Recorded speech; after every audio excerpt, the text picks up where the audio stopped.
Hello class 10th students. आज की इस वीडियो में हम क्लास 10th साइंस के प्री बोर्ड 2025-26 यानी आपकी जो एग्ज़ाम लगने वाली है विज्ञान की, उस एग्ज़ाम के अकॉर्डिंग पेपर डिज़ाइन किया है। तो आपको इन सारे क्वेश्चन को अगर आप देख लेते हो तो आपके एग्ज़ाम में इन क्वेश्चनों में से आपको 80 में से 60 से 70 का मैटर आराम से मिल जाता है। इसलिए 15 से 20 मिनट निकाल कर इस वीडियो को अच्छे से देखना। इसमें फर्स्ट क्वेश्चन दिया हुआ है यहाँ पर कि शाक सब्जियों के विघटित होकर कंपोस्ट बनना कैसी अभिक्रिया है। यानी शाक सब्जियाँ अगर विघटित होकर कंपोस्ट बन जाती है तो प्यारे बच्चों ये ऊष्मा क्षेपीय अभिक्रिया होती है। इसमें ऑप्शन है राइट होगा। आगे अगला क्वेश्चन है प्यारे बच्चों, वातावरण में चांदी के ऊपर काली परत चढ़ने की प्रक्रिया कहलाती है। तो प्यारे बच्चों चैप्टर 1 में हम इसके बारे में हम रीड करते हैं कि एक घटना होती है संक्षारण, जिसमें हम देखते हैं कि जब भी कोई धातु अम्ल आर्द्रता आदि के संपर्क में आती है तो उसके ऊपर एक पतली परत, तो उसकी ऊपरी परत क्या हो जाती है, कमज़ोर हो जाती है। तो प्यारे बच्चों कमज़ोर हो जाती है और उसके ऊपर जंग लग जाती है। तो इसका उदाहरण आएगा संक्षारण, उसका ऑक्सीडेशन हो जाता है। ठीक है। अगला प्रश्न है प्यारे बच्चों, अगला प्रश्न दिया हुआ है, लोहा चूर्ण के ऊपर तनु हाइड्रोक्लोरिक अम्ल डालने पर क्या होता है। लोहा चूर्ण पर अगर तनु हाइड्रोक्लोरिक अम्ल डालोगे तो क्या होगा, हाइड्रोजन गैस एवं आयरन क्लोराइड बनेगा, क्लोरीन गैस एवं आयरन हाइड्रोक्साइड बनेगा। कोई अभिक्रिया नहीं होती है, आयरन लवण व जल बनता है। तो प्यारे बच्चों लोहा चूर्ण का जो प्रतीक होता है वो होता है Fe और तनु हाइड्रोक्लोरिक अम्ल का सूत्र होता है HCl। जब इसकी रिएक्शन कराओगे तो बन जाएगा FeCl2 और साथ में जो गैस निकलेगी प्यारे बच्चों वो निकलेगी हाइड्रोजन। तो इसमें आएगा आयरन क्लोराइड और हाइड्रोजन गैस, ऑप्शन ए इसका सही होगा। अगला प्रश्न है प्यारे बच्चों, संगमरमर का रासायनिक सूत्र क्या होता है। तो संगमरमर का रासायनिक सूत्र होता है प्यारे बच्चों CaCO3 कैल्शियम कार्बोनेट। बहुत ही अच्छा प्रश्न है। आगे अगला प्रश्न दिया हुआ है कि खाद्य पदार्थों के डिब्बों पर जिंक की बजाय टिन का लेपन होता है क्योंकि टिन की अपेक्षा जिंक अधिक महंगा है। गलत। टिन की अपेक्षा जिंक का गलनांक अधिक है। गलत। टिन की अपेक्षा जिंक अधिक अभिक्रियाशील है। ये भी गलत। टिन की अपेक्षा जिंक कम क्रियाशील है। तो जिंक के बजाय टिन का लेप होगा। इसका कारण है कि टिन होगा ना, और टिन की अपेक्षा जिंक क्या था, कम क्रियाशील है, ये गलत हो गया। टिन की अपेक्षा जिंक अधिक अभिक्रियाशील है, इसमें ऑप्शन सी राइट होगा प्यारे बच्चों, ऑप्शन सही होगा इसका। अगला प्रश्न है प्यारे बच्चों, निम्न में से कौन सी अधातु द्रव अवस्था में पाई जाती है।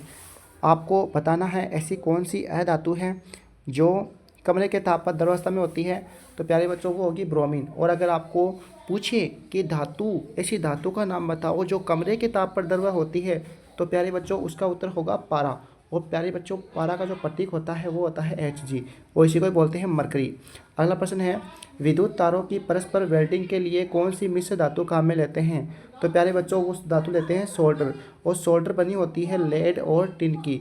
सोल्डर लेड और टिन की मिश्र धातु होती है। अच्छा प्रश्न है। अगला प्रश्न है प्यारे बच्चों, एक्वारेजिया में सांद्र हाइड्रोक्लोरिक तथा सांद्र नाइट्रिक अम्ल किस अनुपात में होता है। तो प्यारे बच्चों इसमें सांद्र हाइड्रोक्लोरिक और सांद्र नाइट्रिक अम्ल 3:1 में होता है। अगला प्रश्न है, संतृप्त हाइड्रोकार्बन है C2H2, ये गलत है। C2H4 ये भी गलत है। C6H6 ये भी गलत है। इसका सही उत्तर होगा C2H6। एथेन इसमें संतृप्त हाइड्रोकार्बन है। प्यारे बच्चों हम जानते हैं कि अगर कार्बन कार्बन के मध्य सिंगल बॉन्ड हो तो वो संतृप्त हाइड्रोकार्बन, और अगर कार्बन कार्बन के मध्य डबल बॉन्ड या ट्रिपल बॉन्ड हो तो वो होता है असंतृप्त हाइड्रोकार्बन। यानी एल्केन संतृप्त हाइड्रोकार्बन और एल्किन और एल्काइन असंतृप्त हाइड्रोकार्बन। अगला प्रश्न है, एथेनॉल से एसिटिक अम्ल का बनना किसका उदाहरण है। तो प्यारे बच्चों इसका उदाहरण है ऑक्सीकरण का। अगला है, कार्बन के जिस अपरूप में मुक्त इलेक्ट्रॉन पाए जाते हैं तो वो होता है प्यारे बच्चों ग्रेफाइट। ग्रेफाइट विद्युत का चालक होता है। अगला प्रश्न है, त्रिबंध वाले असंतृप्त हाइड्रोकार्बन को क्या कहोगे। तो जिसमें त्रिबंध पाए जाते हैं असंतृप्त हाइड्रोकार्बन होता है वो होता है एल्काइन। अगला प्रश्न है प्यारे बच्चों, पत्तियों का मुरझाना किसका प्रभाव से होता है। तो पत्तियों का मुरझाना होता है एब्सिसिक अम्ल। अगला है, मस्तिष्क का मुख्य सोचने वाला भाग होता है अग्र मस्तिष्क। अगला प्रश्न है प्यारे बच्चों, कौन सा हार्मोन शरीर को लड़ने के लिए या भाग जाने के लिए तैयार करता है। तो प्यारे बच्चों वो होता है एड्रेनलिन हार्मोन। इसे संकटकालीन हार्मोन, करो या मरो हार्मोन, फाइटर हार्मोन या 3F हार्मोन कहते हैं। और इसको स्रावित करने वाली जो ग्रंथि होती है प्यारे बच्चों वो होती है अधिवृक्क ग्रंथि। अगला प्रश्न है, तंत्रिका कोशिका का वह भाग है जो सूचनाओं को उपार्जित करता है। तो वो होता है द्रुमिका। यानी डेंड्राइट्स वो भाग होता है जो सूचनाओं को इकट्ठा उपार्जित करता है। अगला प्रश्न है प्यारे बच्चों, अगला प्रश्न दिया हुआ है, इस प्रश्न को मैं बड़ा कर लेता हूँ। हाँ, प्रत्येक पोषी स्तर पर उपलब्ध कार्बनिक पदार्थ की मात्रा का औसत कितने प्रतिशत अगले पोषी स्तर तक पहुँचता है। वेरी वेरी इंपॉर्टेंट है, ये क्वेश्चन आपको एग्जाम में देखने को जरूर मिलेगा। इसका उत्तर आएगा 10%, ऑप्शन ए। ये आपके एग्जाम में देखने को जरूर मिलेगा प्यारे बच्चों। अगला है, वे जीव जो सौर ऊर्जा का उपयोग कर रासायनिक ऊर्जा का संश्लेषण करते हैं वो होते हैं कौन। वे जीव जो सौर ऊर्जा का उपयोग करेंगे और रासायनिक ऊर्जा बनाएंगे तो वो होते हैं उत्पादक। पेड़ पौधों की बात हो रही है। अगला प्रश्न है, शुक्र का वायुमंडल, अब इसमें आपको रिक्त स्थान की पूर्ति करनी है। तो शुक्र का वायुमंडल किसके मोटे सफ़ेद पीले बादलों से बना है। शुक्र का वायुमंडल किसके मोटे सफ़ेद और पीले बादलों से बना है। तो प्यारे बच्चों इसका उत्तर आएगा सल्फ्यूरिक अम्ल। तो शुक्र का जो वायुमंडल है वो सल्फ्यूरिक अम्ल के मोटे सफ़ेद पीले बादलों से बना है। नेक्स्ट क्वेश्चन है इसमें, जिप्सम का रासायनिक सूत्र होता है CaSO4 2H2O। जिप्सम का रासायनिक सूत्र होता है CaSO4 2H2O। बहुत ही इंपॉर्टेंट क्वेश्चन। और अगला प्रश्न है, नेटल के डंक में दर्द को किसकी पत्तियां रगड़कर उदासीन करते हैं। तो प्यारे बच्चों, नेटल के पौधे के पास में एक डोक नामक पौधा पाया जाता है, उसकी पत्तियों को रगड़कर इसको उदासीन किया जाता है। अगला प्रश्न है, रुधिर में एक तरल माध्यम होता है, उसे क्या बोलते हैं। उसे बोलते हैं प्लाज्मा। क्या बोलते हैं प्यारे बच्चों, प्लाज्मा। अगला है, अगला प्रश्न है, अमीबा में पाचन किसमें होता है। तो प्यारे बच्चों, अमीबा में जो पाचन होता है वो होता है खाद्यदानी में। अमीबा में पाचन खाद्यदानी में होता है। ठीक है। अगला प्रश्न है, रक्तदाब को मापने के लिए क्या काम में लेते हैं। तो रक्तदाब, पहले तो ये समझना होगा रक्तदाब क्या होता है। रक्तदाब प्यारे बच्चों वो होता है जो कि रुधिर वाहिकाओं में बहने वाले रक्त के द्वारा जो दाब लगता है उसे रक्तदाब बोलते हैं। और इसको मापने वाला यंत्र होता है स्फाइग्मोमैनोमीटर। इसको मापने वाला यंत्र होता है स्फाइग्मोमैनोमीटर। और इसमें स्वस्थ मनुष्य का रक्तदाब होता है 120/80। स्वस्थ मनुष्य का रक्तदाब होता है 120/80। अगला क्वेश्चन है, अच्छा क्वेश्चन है, पक्का आएगा। आगे देखो, अब इसमें आपको अति लघुत्तम प्रश्न दिए हुए हैं और उत्तर बताने हैं। प्रश्न है, निम्न में से दी गई अभिक्रिया में किसका ऑक्सीकरण हो रहा है, किसका अपचयन हो रहा है, ये पता लगाना है आपको। तो देखो, इसमें आप जेडेनो से देख रहे हो जिंक बन रहा है, यानी इसमें ऑक्सीजन की कमी हो गई। मतलब ये तो क्या हो गया, यहाँ तो हो गया अपचयन। और यहाँ पर देखो C से CO बन गया, मतलब यहाँ पर हो रहा है ऑक्सीकरण। क्या हो रहा है यहाँ पर हो रहा है ऑक्सीकरण हो रहा है। तो आसानी से पहचान सकते हो, ये बहुत ही आसान क्वेश्चन है, रेडॉक्स अभिक्रिया का उदाहरण है और पक्का आएगा आपके। अगला है, प्राकृतिक गैस का दहन करने पर क्या होता है। तो प्यारे बच्चों, जब प्राकृतिक गैस का ऑक्सीजन की उपस्थिति में दहन करते हो तो CO बनता है, साथ में CO2 बनती है, साथ में H2O बनता है और ये ऊष्माक्षेपीय अभिक्रिया होती है। अगला प्रश्न है, टमाटर में कौन सा अम्ल होता है। वेरी वेरी इंपॉर्टेंट प्रश्न है। टमाटर में प्यारे बच्चों ऑक्सैलिक अम्ल होता है। टमाटर में कौन सा अम्ल होता है, ऑक्सैलिक।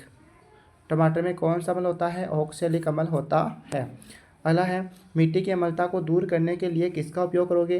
तो मिट्टी की अम्लता को दूर करने के लिए हम क्षारक का उपयोग करते हैं। किसका उपयोग करते हैं, क्षारक का उपयोग करते हैं। अगला प्रश्न है, निस्तापन किसे कहते हैं।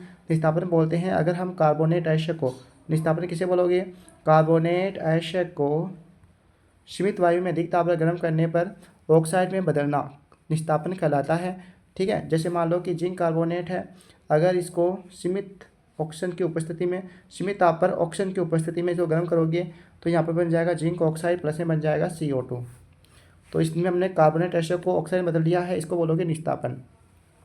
अगला है, अगला प्रश्न दिया है बच्चों, कांसा नामक मिश्र धातु के कौन से अवयव हैं, इस मिश्र धातु की विशेषता क्या है। तो कांसा जो नामक जो मिश्र धातु होती है प्यारे बच्चों, ये बनी होती है कॉपर प्लस टिन।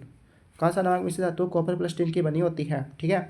और इस मिश्र धातु की विशेषता ये है कि कांसा एक मिश्र धातु होती है। ठीक है। आगे देखो, एक पादप हार्मोन का नाम बताओ जो पौधों की वृद्धि को बढ़ाता है। तो पौधों की वृद्धि को बढ़ाने वाला एक तो ऑक्सिन होता है। ऑक्सिन क्या करता है, पौधों के ऊपरी भाग में वृद्धि करता है।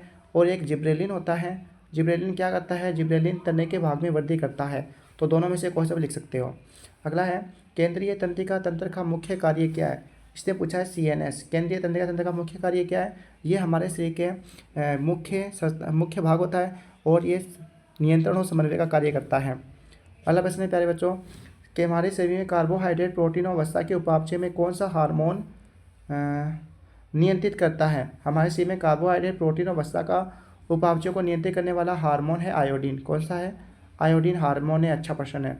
अगला है पश्च मस्तिष्क के उस भाग का नाम बताओ जो श्वसन को नियंत्रित करता है।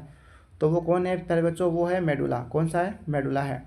अगला प्रश्न है चाय पीने के लिए कुल्हड़ पारितंत्र को किस प्रकार प्रभावित कर सकते हैं? ये प्रश्न मैं आपके लिए छोड़ता हूँ, कॉमन सेंस का प्रश्न है। इस क्वेश्चन का आंसर आपको आता है तो कमेंट करना। अगला प्रश्न है कि ओजोन परत की ह्रास को रोकने का कोई एक उपाय बताओ। तो ओजोन परत में नुकसान ना हो, उसमें छेद ज़्यादा बड़ा ना हो, इसके लिए प्यारे बच्चों एक उपाय बताना है। इसका उपाय ये हो जाएगा कि एक तो CFC है ना, क्लोरोफ्लोरोकार्बन, इसका उपयोग कम कर दिया जाए। ठीक है। और जो वाहनों हैं उनको, वाहनों के जो पेट्रोल के द्वारा जो प्रदूषण होता है जिससे CO2 गैस की मात्रा बढ़ती है, उनके उपयोग पर कम किया जाए। अगला प्रश्न है रेख। अगला प्रश्न है प्यारे बच्चों खंड ब आ गया, इसमें लघुरात्मक प्रश्न देखने हैं और आपको बताना है लघुरात्मक प्रश्न। तो इसमें प्रश्न पूछा है कि आयनिक यौगिकों के 3 गुण बताइए।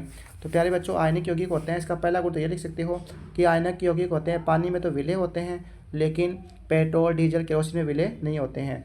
दूसरा गुण ये लिख सकते हो आयनिक यौगिक जलीय अवस्था में विद्युत का चालन करेंगे, लेकिन ठोस अवस्था में विद्युत का चालन नहीं करेंगे। तीसरा ये लिख सकते हो प्यारे बच्चों कि आयनिक यौगिक भंगुर होते हैं, दाब डालने पर टूट जाते हैं। ठीक है। और चौथा भी लिख सकते हो आयनिक यौगिकों के मध्य मजबूत अंतर आयनिक आकर्षण बल होता है, जिसकी वजह से ये क्या करता है, इसका गलनांक और कवचनांक काफ़ी उच्च होता है। तो इन 4 में से आप 3 आराम से लिख सकते हो। अगला प्रश्न है सोने की शुद्धता किसमें मापी जाती है? शुद्ध सोने के आभूषण क्यों नहीं बनाए जा सकते हैं? तो प्यारे बच्चों सोने की शुद्धता मापते हैं कैरेट में। किसमें मापते हैं? कैरेट में मापते हैं। और जो शुद्ध सोना होता है वो होता है 24 कैरेट। शुद्ध सोने के आभूषण इसलिए नहीं बना सकते प्यारे बच्चों क्योंकि शुद्ध सोना होता है ये काफ़ी ज़्यादा कोमल होता है, और ये यानी उसके आभूषण बनते नहीं है, काफ़ी ज़्यादा नरम होता है, इसलिए उसमें अशुद्धियाँ मिलाई जाती हैं। अगला प्रश्न है समजातीय श्रेणी को समझाओ। तो प्यारे बच्चों समजातीय श्रेणी क्या होगी? समजातीय श्रेणी में लिख सकते हो, इस वाले प्रश्न को तो बता रहा हूँ मैं। समजातीय श्रेणी के कार्बनिक यौगिकों की ऐसी श्रृंखला जिसमें हम कार्बन श्रृंखला में स्थित हाइड्रोजन को प्रकारात्मक समूह द्वारा प्रतिस्थापित करें। जैसे मान लो कि कार्बनिक यौगिक, जैसे मान लो कि उसका एग्जाम्पल ये हो सकता है CH3OH हो सकता है, फिर हो सकता है प्यारे बच्चों CH3CH2OH हो सकता है। ठीक है। ऐसे हो सकता है CH3CH2 और CH2 और OH हो सकता है। यानी इसमें प्रत्येक हाइड्रोजन को हमने OH से हटा दिया है। किससे हटा दिया है? OH से। तो कार्बनिक यौगिकों की ऐसी श्रृंखला जिसमें हम क्या करते हैं, कार्बन श्रृंखला में जो हाइड्रोजन होता है उसको हम एक ही प्रकार के प्रकार्यात्मक समूह के द्वारा प्रतिस्थापित करते हैं, उसको बोलते हैं समजातीय श्रेणी। और एग्जाम्पल मैंने आपके सामने लिख दिया है। पहले बच्चों मैं आपको बता दूं कि समजातीय श्रेणी है मोस्ट इंपॉर्टेंट। अरे बच्चों समजातीय श्रेणी का जो प्रश्न होगा वो आपके लिए मोस्ट इंपॉर्टेंट है एग्जाम की दृष्टि से, इसलिए आप समजातीय श्रेणी को जरूर देख के जाए। अगला प्रश्न है प्यारे बच्चों IPSC आपका, अब क्या करना है इसके अंदर IPSC नाम बताना है। IPSC नाम बताने हैं इनके, है ना। इसमें इसका नाम क्या होगा प्यारे बच्चों? आप यहाँ देख पा रहे OH आ रहा है, तो OH है मतलब ये एल्कोहल है, और एल्कोहल है तो लास्ट में क्या आएगा? ओल आएगा। लास्ट में क्या आएगा? ओल आएगा। और इसमें आप कार्बन देखो 2 कार्बन है तो 2 पर आता है एथ, तो प्यारे बच्चों इसका नाम हो जाएगा एथेनॉल। क्या नाम हो जाएगा? एथेनॉल नाम हो जाएगा। तो बहुत ही आसान सा नाम था। अगला देखो, अगला दिया हुआ है, इसमें देखो इसमें C डबल बॉन्ड O आ रहा है, और कार्बन कितने आ रहे हैं? 1 2 3 4, 4 कार्बन आ रहे हैं। तो 4 पर आता है ब्यूट, और C डबल बॉन्ड O ये होता है कीटोन समूह है। तो लास्ट में क्या आएगा? लास्ट में आएगा ओन। तो इसका नाम हो जाएगा प्यारे बच्चों ब्यूटेनॉन। क्या नाम हो जाएगा? इसका नाम हो जाएगा ब्यूटेनॉन।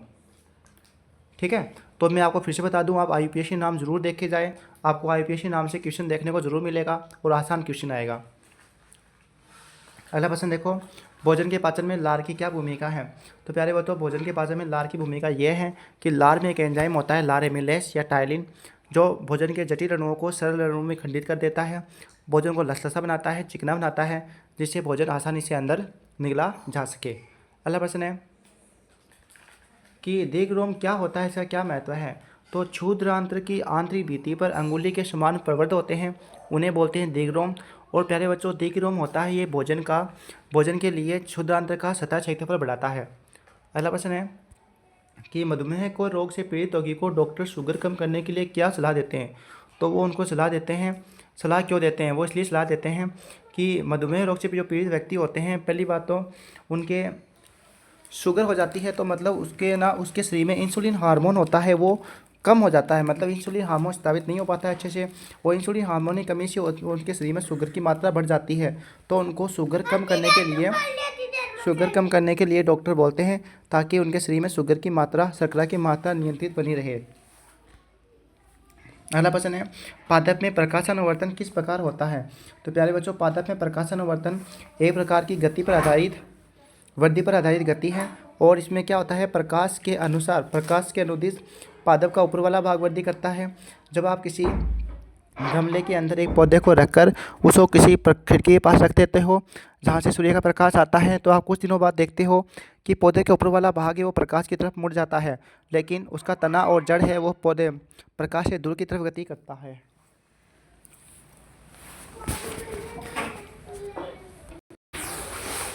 ऐसा इसलिए होता है क्योंकि जो ऑक्सीन हार्मोन होता है, कौन सा हार्मोन होता है प्यारे बच्चों, एक हार्मोन होता है ऑक्सीन। ये हार्मोन है ना, जो प्रकाश से दूर की तरफ गति कर चला जाता है, जिस वजह से ये होता है, और ये प्रकाश अनुवर्तन गति कहलाती है। इसमें जो पौधे का ऊपर वाला भाग है वो प्रकाश की तरफ गति करेगा। जो पौधा है इसका ऊपर वाला भाग क्या होगा, प्रकाश की तरफ गति करेगा। इसको बोलेंगे धनात्मक प्रकाश अनुवर्तन। क्या बोलोगे, धनात्मक प्रकाश अनुवर्तन। और जड़ और तना है वो प्रकाश से दूर की तरफ गति करेगा, इसे बोलेंगे ऋणात्मक प्रकाश अनुवर्तन बोलते हैं। और ये बहुत ही आसान प्रश्न है प्यारे बच्चों। अगला प्रश्न देखो, पॉलीथीन की थैलियों के उपयोग पर प्रतिबंध क्यों जरूरी है? तो प्यारे बच्चों, जानते हो कि दिन दिन पॉलीथीन का उपयोग बढ़ता जा रहा है, और पॉलीथीन का उपयोग बढ़ने की वजह से ये थैली, जो पॉलीथीन की जो थैलियाँ होती हैं, गलती भी नहीं है, और इसको जलाने पर ये वायु प्रदूषण करती है। अगर कोई जीव उसको खा जाए तो वो जीव वैसे मर जाता है उसकी आंतों में फंसकर। और इसके अलावा पॉलीथीन की थैलियाँ अगर सीवर लाइन में फंस जाती हैं तो वहाँ पर उसके मार्ग को अवरुद्ध कर देती है। इस प्रकार पॉलीथीन की थैलियों का उपयोग करना नहीं चाहिए। अगला है नगरीय अजैव निम्नीकरण।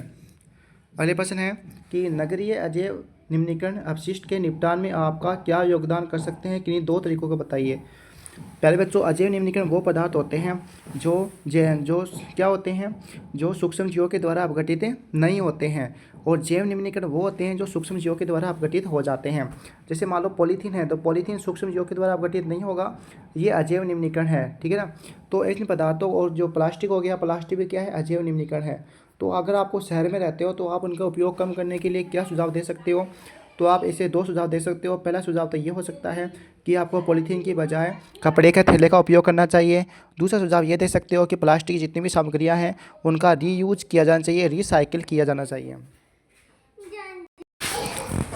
अगला प्रश्न देखो बच्चों, अब से पूछा है कि अपचयन अभिक्रिया, अब ये भागखंड से आ गया है, इसमें दीर्घवृत्तात्मक प्रश्न है। इसमें पूछा है अपचयन अभिक्रिया को उदाहरण सहित समझाओ। तो अपचयन अभिक्रिया क्या होती है, वह अभिक्रिया जिसमें ऑक्सीजन का कमी हो और हाइड्रोजन की वृद्धि हो उसे बोलते हैं अपचयन अभिक्रिया। इसका एग्जाम्पल आप ऐसे दर्शा सकते हो कि ZnO है प्लस में C है, इससे बन जाएगा क्या, Zn प्लस में CO। इसमें देखो कार्बन ZnO है ना, इसे Zn बन गया है, तो मतलब इसमें ऑक्सीजन की कमी हो गई है। तो प्यारे बच्चों, ये हो गया अपचयन का उदाहरण। अगला प्रश्न देखो, निम्नलिखित रासायनिक समीकरण को संतुलित करो। इसमें आपको इसको संतुलित करना है, तो संतुलित करना बहुत आसान है। अरे चार बड़ी चल जाइए, संतुलित करोगे ना, तो यहाँ पर देखो सोडियम कितने, 2 है, और यहाँ पर सोडियम 1 है, तो इसको 2 करने के लिए 2 से मल्टीप्लाई करोगे। अब यहाँ पर ऑक्सीजन कितने हो गए, 2 4 6, यहाँ पर ऑक्सीजन है 4, यहाँ पर 2 है, तो इसको करोगे 2 से मल्टीप्लाई।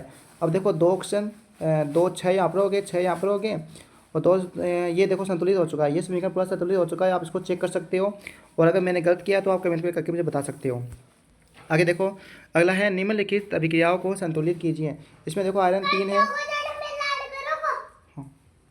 इसमें आयरन 3 है, इसमें आयरन कितना है, 3 है, तो यहाँ पर 1 है, तो इसको 3 से मल्टीप्लाई कर दोगे। फिर यहाँ पर देखो हाइड्रोजन कितने हैं, 2, यहाँ पर हाइड्रोजन भी है 2, और यहाँ पर ऑक्सीजन कितने हैं, 1 है, यहाँ पर 4 है, तो इसको क्या करोगे, इसको करने के लिए क्या करोगे, इसको ऑक्सीजन 4 करने के लिए इसको 4 से मल्टीप्लाई करोगे। फिर ये हो गए 8, और इसको भी 4 से मल्टीप्लाई कर दोगे, और ये संतुलित हो चुका है, आप चेक कर सकते हो बाकायदा। आगे चेक करो। आगे प्रश्न है कि HNO3 बस ये दिया हुआ है, इसको संतुलित करना है। यहाँ पर देखो सबसे ज़्यादा एटम किस में है, आपको पता है रासायनिक समीकरण को संतुलित करने वाली विधि को हीट एंड ट्रायल विधि कहते हैं। और उसमें हम ये सीखते हैं कि सबसे पहले हमें उस तत्व को पकड़ना होता है जिसमें सबसे ज़्यादा परमाणुओं की संख्या हो। तो यहाँ पर ऑक्सीजन में देखो कितनी है, 6 है ऑक्सीजन, 6 और 1 7 हो गए।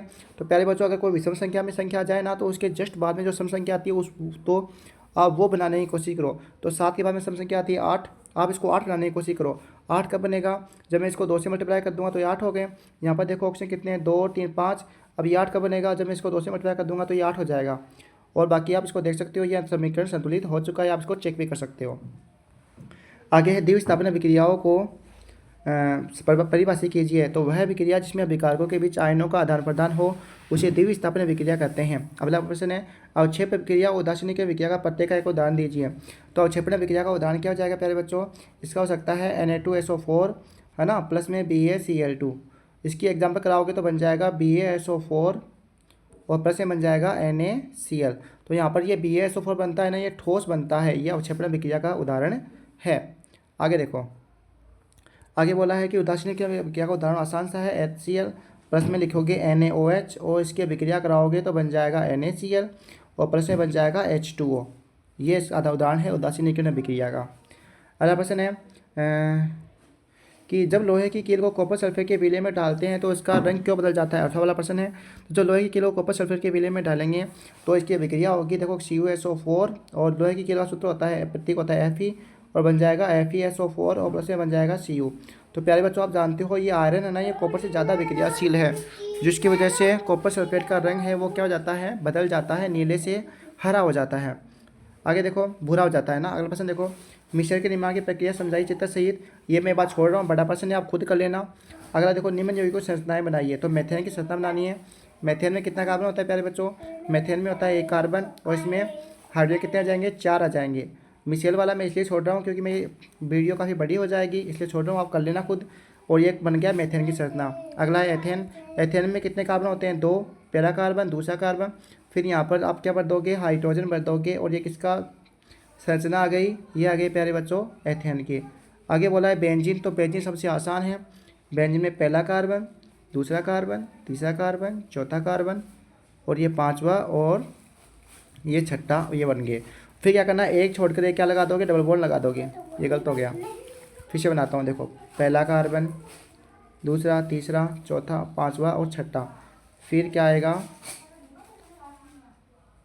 आप क्या करोगे, एक छोड़ कर डबल लगाओगे, यहाँ पर डबल लगा दिया, फिर यहाँ पर लगा दिया, फिर यहाँ पर लगा दिया, ये और बाकी क्या जाएगा, यहाँ पर एक एक क्या जाएगा, H आ जाएगा। और ये संरचना किसकी आ गई प्यारे बच्चों, ये आ गई है आपकी बेंजीन की, C6H6 इसका सूत्र होता है। मैं आपको बता दूं कि बेंजीन आपकी एग्जाम की दृष्टि से वेरी वेरी इंपॉर्टेंट है। आगे देखो, एथेनॉल से एथेनॉइक अम्ल बनाने के लिए ऑक्सीजन अभिक्रिया क्यों करते हैं, क्योंकि प्यारे बच्चों जब एथेनॉल का सूत्र लिखते हैं हम CH3CH2OH और इसको अभिक्रिया होती है क्षारीय पोटेशियम परमैंगनेट KMnO4 और अम्लीकृत पोटेशियम डाइक्रोकेमेट K2Cr2O7, इसके वजह से अभिक्रिया होगी तो बन जाएगा एसिटिक अम्ल CH3COOH। तो इसमें क्या होता है, इसमें ऑक्सीकारक क्षारीय पोटेशियम परमैंगनेट और अम्लीकृत पोटेशियम डाइक्रोमेट की उपस्थिति में इसमें ऑक्सीजन जुड़ जाती है, इसलिए इस अभिक्रिया को ऑक्सीकरण अभिक्रिया कहते हैं। ये सबसे इंपॉर्टेंट है। फिर एस्टिकरण है। एस्टिकरण में क्या होगा प्यारे बच्चों कि एथेनॉल और एथेनॉइक अम्ल की अभिक्रिया करवाते हो अम्ल उत्प्रेरक की उपस्थिति में और एस्टर का निर्माण हो जाता है। फिर है मेथेनॉल की थोड़ी सी मात्रा का सेवन में घातक क्यों हो सकता है, क्योंकि मेथेनॉल होता है ना, ये बहुत ज़्यादा घातक होता है और जब इसको अगर मेथेनॉल की थोड़ी सी भी मात्रा ले ली जाए तो इसमें व्यक्ति की मृत्यु हो सकती है। फिर अगर निम्न में से कार्बनिक यौगिक की इलेक्ट्रोकेमिकल बनाओ। एथीन और प्रोपीन में एथीन की बना देता हूँ, एक ही खुद बना लेना। एथीन की बनाना है, पहला कार्बन दूसरा कार्बन ईन है, लास्ट में क्या आएगा, डबल बॉन्ड आएगा, फिर क्या आएगा H और H। अब लाने इसके, ये तो इसकी संरचनात्मक सूत्र है। अब बनाऊंगा इलेक्ट्रोकेमिकल संरचना। तो देखो ये कार्बन जब डबल बॉन्ड आता है तो मैं लगा दूंगा 2 इलेक्ट्रॉन, यहाँ सिंगल बॉन्ड आता है H आ गया, यहाँ पर सिंगल बॉन्ड आता है ये आ गया H, और यहाँ पर सिंगल बॉन्ड आता है ये आ गया H, और यहाँ पर सिंगल बॉन्ड आता है ये H। पहले क्या करना है, आपको हाइड्रोजन को बंद करना है, उसके बाद में आपको कार्बन को बंद करना है। तो ये बन गया आपका क्या, एथीन की इलेक्ट्रॉन बिंदु संरचना। बाकी एक आप खुद बना के देख लेना। और बाकी ये प्रश्न प्यारे बच्चों आपको अगली वीडियो में बताएंगे। आपको आज की वीडियो में इतना ही। अगला वीडियो पसंद है वीडियो को लाइक करें, चैनल को सब्सक्राइब करें। धन्यवाद।